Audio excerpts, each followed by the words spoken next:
Irmãos, nós vamos agora abrir a palavra de Deus e vamos meditar um pouco sobre um assunto muito importante. E esse assunto muito importante que vamos meditar é relacionado ao perdão. E eu convido você agora para abrir a Bíblia Sagrada comigo no livro de Mateus, capítulo 6, versículo 12. Mateus capítulo 6, verso 12.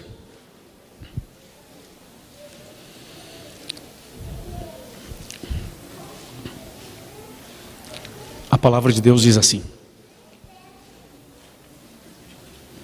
e perdoa-nos as nossas dívidas ou ofensas, assim como nós temos perdoado aos nossos devedores ou aqueles que nos ofendem. Até aí. Esse verso está dentro da oração modelo ensinada por Jesus, que é o Pai Nosso. É curioso esse verso. Acho que todo mundo já meditou várias vezes nesse verso. Mas hoje nós não queremos ficar só nele.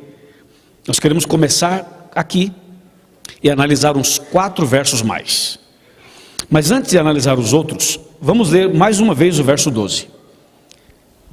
E perdoa-nos as nossas dívidas, ou as nossas falhas, ou os nossos pecados, ou as nossas ofensas, da mesma maneira como eu perdoo as pessoas que me ofenderam, ou que pecaram contra mim, ou que me causaram problemas. Que verso, hein? Já imaginou isso, rapaz? Praticamente a gente podia parar o sermão aqui, né? É só pensar o seguinte: essa oração diz: Senhor, me perdoa do jeito que eu perdoo as pessoas. Uau! E como é que a gente perdoa as pessoas? Aí que está, né? O ponto. Para algumas pessoas isso não é tão difícil, mas para outras pessoas é uma tortura. Dói até aqui, ó. Dói assim, né? Assim, quando a pessoa não consegue perdoar, entendeu? Dói tudo. Quando a gente não consegue perdoar uma pessoa, e quando a mágoa, a raiva, o ódio e outras palavras mais derivadas e sinônimas, quando essas coisas dominam o coração da gente, é um negócio tão ruim, que isso pode levar uma pessoa a ficar no estado ou no estágio de alguém acamado, travado, paralisado em uma cama. Sabia? Eu vou contar para vocês uma história de uma senhora que tinha exatamente 80 anos. A idade dela, 80. Oitentinha. Então você imagina que uma pessoa com 80 já passou por tantas experiências e que certas coisas já não são tão complicadas assim, porque já viveu um bom tempo. Mas eu visitei essa senhora, sabe aonde? No bairro do Morumbi, em São Paulo. O bairro do Morumbi é um bairro de classe média alta. E essa senhora estava numa cama, ela vivia numa cama paralisada há mais de 12 anos. Não andava e falava com muita dificuldade. Aí várias pessoas visitaram essa senhora. E eu estava por lá e me pediram para fazer uma visita também. Então, quando cheguei para fazer a visita, conversei com ela e tudo, perguntei sobre a Bíblia. Ela falou assim: pastor, eu fui adventista um bom período da minha vida, mas eu estou afastada também há um bom tempo. E aí eu comecei a fazer outras perguntas mais, para bater papo com ela. Só queria conversar, para ela abrir o coração. Porque os médicos examinavam e não descobriam uma doença específica. Não havia uma enfermidade específica para explicar o porquê ela estava numa cama. Não tinha um diagnóstico preciso. O médico não conseguia descobrir por que ela não andava. E aí a gente começou a bater papo. Na verdade a minha visita era uma visita para fazer uma oração, nada mais que isso. Mas a gente começou a conversar. E eu perguntei: a senhora, quando foi adventista, como que era? Qual o texto da Bíblia que a senhora mais gostava? Qual o hino que a senhora mais gostava? Uma conversa bem agradável. Aí ela foi falando, e ela foi citando os versos que ela gostava de memória. Perguntei o hino, ela falou, eu falei, canta aí para eu ouvir. Ela cantou e começou a chorar de emoção por lembrar aqueles bons momentos. E finalmente eu perguntei assim, a senhora tem mágoa de alguém? Imagina, perguntei isso para uma senhora de 80 anos. Quase que a gente não deveria perguntar isso. Mas eu me arrisquei, né? A senhora tem mágoa de alguém? E essa senhora, desesperadamente, chorava assim, desesperadamente. Ela dizia assim, pastor, eu tenho mágoa, eu tenho ódio de uma pessoa. E quem é essa pessoa? Perguntei. É uma pessoa da minha família, é uma prima. E eu não falo com essa pessoa há tantos anos. E só de pensar nessa pessoa me treme, a carne do meu corpo treme. Eu odeio essa pessoa. E aí eu comecei a conversar com ela e disse assim, sabe por que a senhora está nessa cama? Por causa desse ódio. Se a senhora perdoar essa pessoa, a senhora estará se perdoando. E a senhora vai ficar boa. Conversa vai, conversa vem, a visita durou 1h e pouquinho. Depois dessa 1h e pouquinho, li a Bíblia com ela, fizemos oração. Eu perguntei, a senhora está disposta a perdoar essa pessoa? Ela falou assim, olha, eu não estava não, mas agora eu estou. Só que essa pessoa mora na Bahia. Eu vou morrer e essa pessoa não vai estar comigo. Como que eu vou perdoá-la? Eu disse, senhora, perdoa no seu coração. Perdoa no seu coração. E se a senhora encontrar essa pessoa, a senhora vai pedir perdão a ela. Se a senhora não encontrar, perdoa no seu coração, tá bom? Ela falou assim, tá bom. Aí nós oramos de novo. E eu saí e fui embora. Depois eu fiquei sabendo que no dia seguinte, sem que ela soubesse, sem que ninguém soubesse, a prima lá da Bahia veio visitá-la. Ninguém sabia que a prima viria visitá-la. A prima tocou a campainha, ela atendeu o interfone, aí a prima entrou. Quando a prima entrou, essa mulher esqueceu que não andava, levantou da cama, foi lá e deu um abraço na prima. Ela esqueceu que não andava, entre aspas. Levantou, foi lá e abraçou a prima. Choraram, se perdoaram, contaram os problemas do passado e tudo. A mulher passou a andar normalmente. Aí voltou para a igreja, renovou sua fé. E depois de 1 mês, ela descansou em Cristo Jesus. Amém? Guarda essa frase. Guarda não. Põe no Twitter o que eu vou falar agora. Põe no Facebook. Não guarda não. Divulga. Ó a frase que eu vou dizer para você. Guardar mágoa ou ódio no seu coração, não perdoar uma pessoa, sabe o que é? Olha para mim aqui. É como você tomar veneno esperando que o outro morra.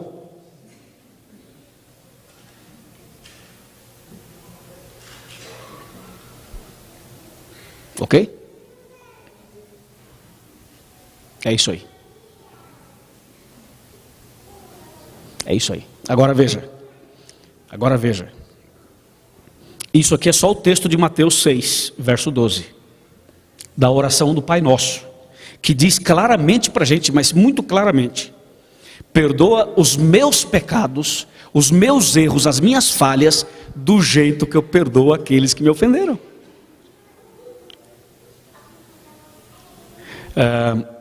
No Antigo Testamento, havia um dia, né, pastor Siqueira? O dia do perdão, né? O dia da expiação. Em hebraico, como que é esse dia? Yom Kippur. Esse era o dia.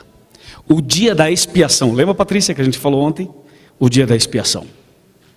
E esse dia da expiação que ocorria para o povo de Israel, e de uma maneira bem específica no santuário, era um dia tão importante, mas tão importante, que o sumo sacerdote, ele entrava no lugar santíssimo. Tinha todo um cerimonial para ele entrar lá. Não era assim, entrar de qualquer jeito. Ele entrava no lugar santíssimo, o sumo sacerdote, levava sangue de um animal, que era sacrificado em favor do povo e tal. E ele fazia uma oração, e Deus se manifestava naquele lugar santíssimo, para perdoar os pecados do povo, pecados estes cometidos durante todo o ano. Deus se manifestava ali em forma de fogo. Essa manifestação de Deus no lugar santíssimo também era conhecido como o Shekinah, quando Deus ali se fazia presente para perdoar o povo. Esse dia era o dia da expiação. Expiação poderia ser traduzida, essa palavra traduzida como perdão, reconciliação, salvação. Todas as palavras estão relacionadas com a palavra expiação. Era o dia da expiação. E você sabe que hoje, aqui nessa igreja, podia ser o dia da expiação também? Ou seja, hoje pode ser o dia do perdão para você. E do perdão para outras pessoas que estão relacionadas a nós. Hoje também podia ser aqui o nosso Yom Kippur. O dia do perdão. Você sabe que o perdão pode curar uma pessoa. O perdão pode ressuscitar um casamento. O perdão pode curar uma enfermidade. O perdão pode te dar um redirecionamento para a sua caminhada. O perdão, ele vai fazer de você, ou melhor, vai fazer você sentir o que Deus gostaria que você sentisse. Eu vou explicar isso usando as palavras de Jesus. Vamos ver? Mateus 11. Veja só o que é que o perdão é capaz de fazer. Mateus 11, versos 28, 29 e 30. Esses 3 versos nunca fizeram tanto sentido para nós como vai fazer agora. Mateus 11, de 28 a 30. Diz assim: Vinde a mim, todos os que estáis cansados e sobrecarregados, e eu vos aliviarei. Analisa comigo essa leitura com base no perdão, ok? Com base no tema de hoje. 29. Tomai sobre vós o meu jugo, e aprendei de mim, porque sou manso e humilde de coração, e achareis descanso, para quê? Para as pernas? Achareis descanso para a vossa? Fala mais alto, para a vossa? Sabe o que é essa alma aqui? É para a sua vida espiritual, é para a consciência, é para o coração. Esse descanso significa paz. Você vai achar paz. Amém? Isso é maravilhoso. Olha o 30. Porque o meu jugo é suave e o meu fardo é leve. Não é demais isso aqui? Não é tremendo isso aqui? São palavras de Jesus. E o verso 28, vamos voltar ao 28. Ele fala assim: Vinde a mim, todos que estáis cansados e sobrecarregados. O segredo é: vinde a mim. Esse vinde a mim é justamente para a pessoa se ajoelhar e confessar os seus pecados, seus problemas, suas mazelas, suas crises, seu ódio, sua raiva, sua inveja, seus sentimentos. Quando ele fala vinde a mim, é para isso, é para ir até ele e abrir o coração. E quando a gente abre o coração e conta tudo para ele, aí acontece isso aqui. Ele fala assim: eu vos aliviarei. Sabe quando é que alguém se sente aliviado? É quando a pessoa recebe o perdão de Deus. E olha aqui, ó. Olha aqui. Não há nenhum pecado que Deus não possa perdoar. A Bíblia diz: todo pecado e blasfêmia serão perdoados aos homens. Sabia disso? Alguém fala: pastor, peraí, e a blasfêmia contra o Espírito Santo, hein? Isso daí, essa é uma parte muito grave. Mas sabe qual é esse pecado contra o Espírito Santo? É qualquer pecado que você não se arrepende, não confessa e não abandona. Por exemplo, a mágoa de uma pessoa, a raiva de uma pessoa, o ódio podem se transformar em uma blasfêmia contra o Espírito Santo, se você nunca se arrepender, nunca confessar e nunca abandonar. E às vezes tem aquele velho ditado que a gente diz assim: mas foi fulano que me ofendeu, né? Foi fulana quem me ofendeu, então ela ou ele que venha me procurar. Ei, irmão, não é bem assim não. Se a outra pessoa não conseguir procurar você, dê você o primeiro passo. E se você der o primeiro passo, você estará salvando 2 almas, a sua e a dele. Amém? Eu pergunto, quem pecou? Jesus pecou ou nós pecamos? Nós pecamos. Quem foi que deu o primeiro passo para nos perdoar? Foi Jesus. Mas quem era o ofendido na história? Era ele. Quem era o ofensor? Nós. Mas quem deu o primeiro passo? Foi Jesus. Ele deu o primeiro, o segundo, o terceiro, o quarto. E até hoje ele está dando passos para tentar nos ajudar. E foi na cruz. Foi na cruz que a expiação do Velho Testamento fez sentido. Foi na cruz que o perdão fez sentido. Tem uma frase que Jesus falou na cruz que me leva a uma profunda reflexão, e acho que leva todo mundo aqui a uma profunda reflexão. Quer ver a frase? É uma frase poderosíssima, poderosa, de Jesus. Vamos para Lucas. Lucas capítulo 23, verso 34. Você deveria marcar esse texto aí na sua Bíblia, hein? Lucas 23, 34. Marque esse texto na sua Bíblia, eu já marquei na minha. A gente costuma pintar, grifar, marca aí. E escreva do lado assim, perdão. Perdão. Lucas 23, 34. Essas palavras foram ditas por Jesus quando ele estava pendurado na cruz, morrendo por nós. Diz assim: contudo, Jesus dizia: Pai, perdoa-lhes, porque não sabem o que fazem. Então, repartindo as vestes dele, lançaram sortes. Você entendeu isso aqui? Jesus estava sendo crucificado e estava perdoando as pessoas que estavam matando-o. Não é forte isso? Quando nós, às vezes não perdoamos alguém que fez uma coisa infinitamente menor para nós. Jesus estava perdoando alguém, ou perdoando as pessoas que estavam ali, matando-o e rasgando a sua roupa e lançando sortes. Isso é incrível. E Jesus diz: Pai, perdoa essas pessoas, elas não sabem o que fazem. Ou seja, elas estão fora de si.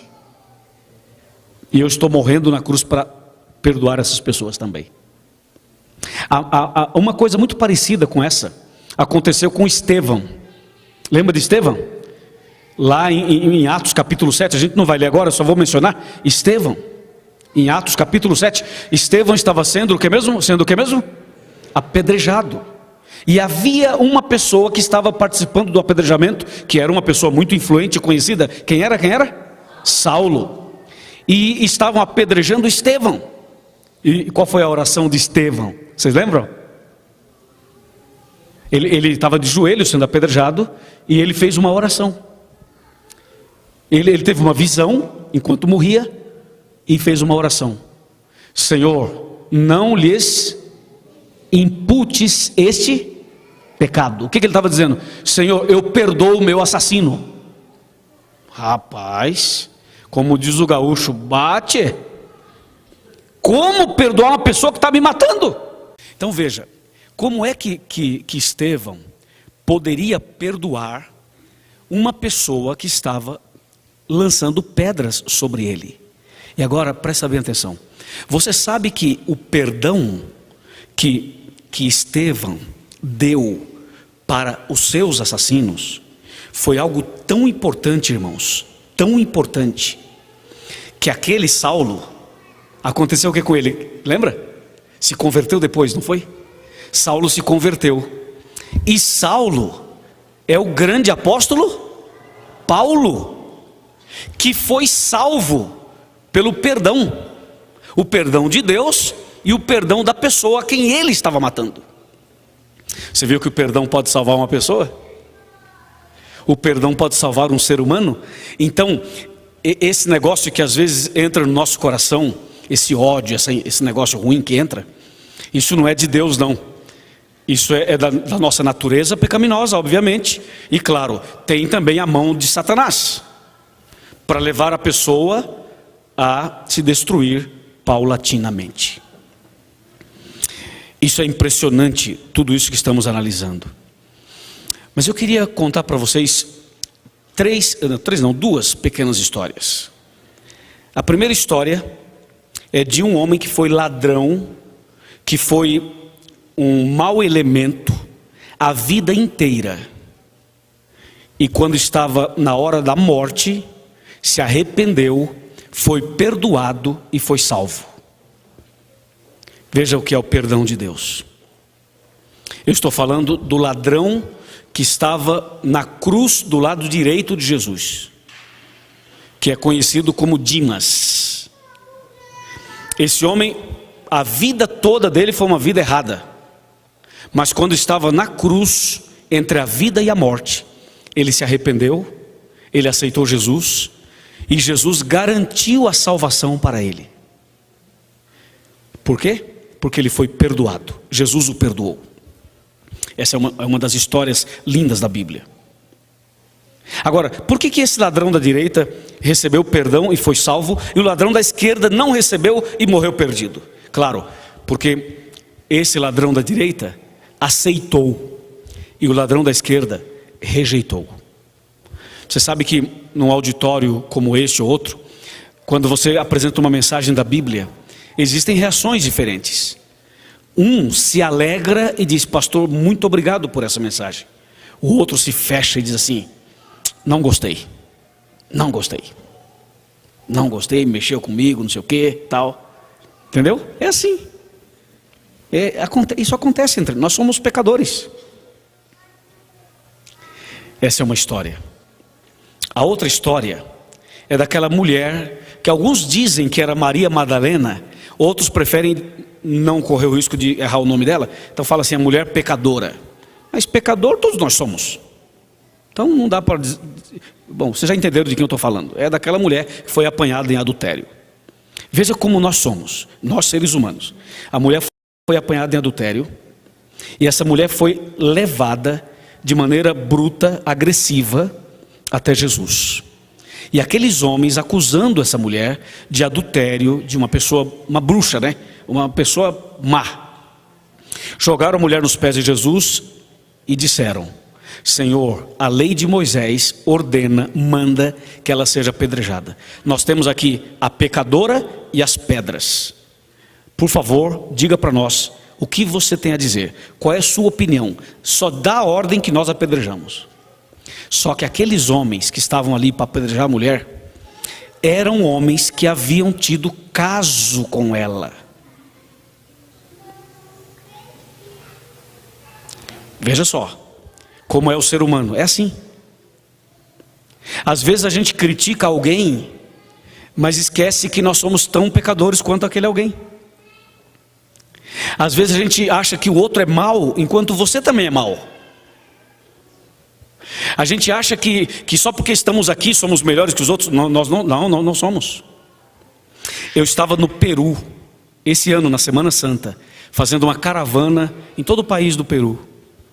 E no sábado, aliás, na sexta-feira, eu fui ao shopping comprar uma gravata, porque a minha gravata sujou lá, estragou, eu fui comprar uma gravata. Aí fui no shopping da cidade buscar a tal da gravata. Estou ali comprando a gravata, conversando com a vendedora. Aí passa uma família atrás de mim assim.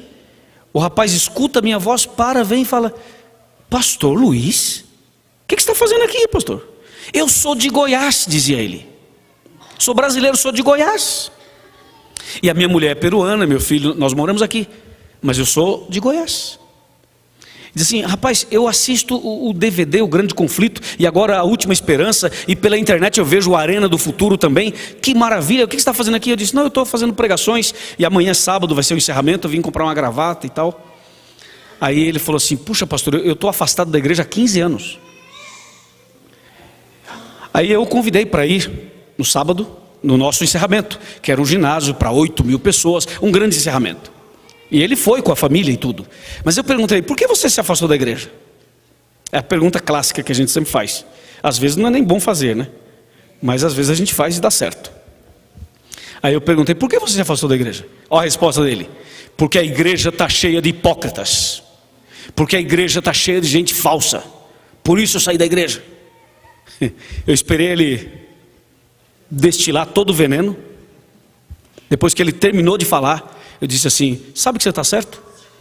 E vou falar uma coisa para você: a igreja tem hipócrita, tem gente falsa, tem gente pecadora, e a igreja é para isso mesmo. A igreja é para receber gente assim mesmo.